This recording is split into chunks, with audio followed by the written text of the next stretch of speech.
आज उत्तर प्रदेश की जनता इस शासन गैर शासन देख के एक शब्द बोलत हो, ज्यादा समय न ले।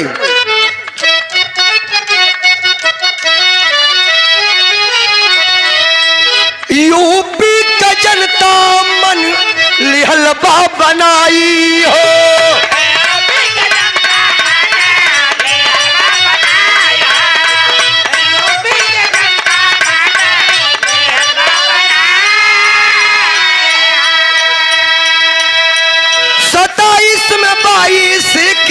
लहर जाई छाई हो।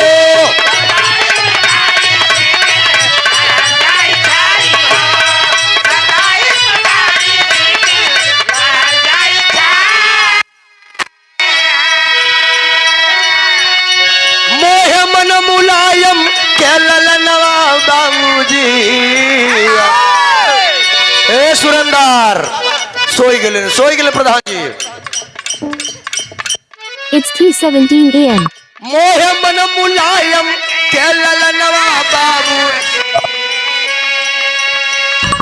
मोह मन मुलायम के ललनवा। It's 3:18 a.m. जनता चाहत बा अखिलेश के ससनवा ये बाबूजी, जनता चाहत बा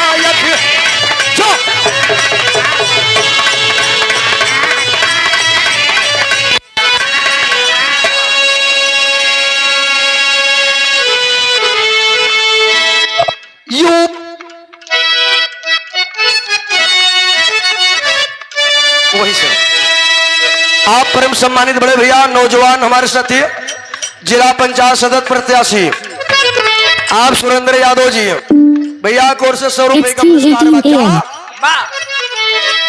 यूपी का जनता मन लिहलबा बनाई हो,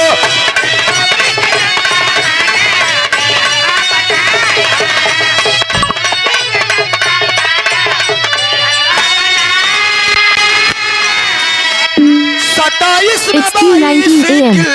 लहर जाई छाई हो।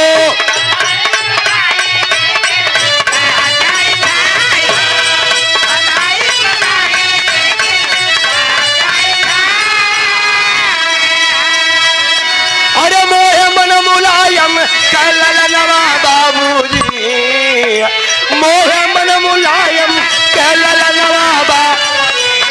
जनता चाहत बा अखिलेश के ससनवा ये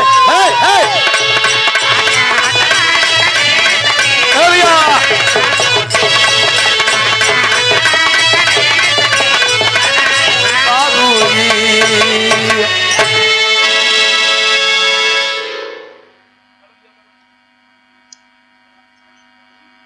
एक बढ़िया प्रसंग आप सुनाओ।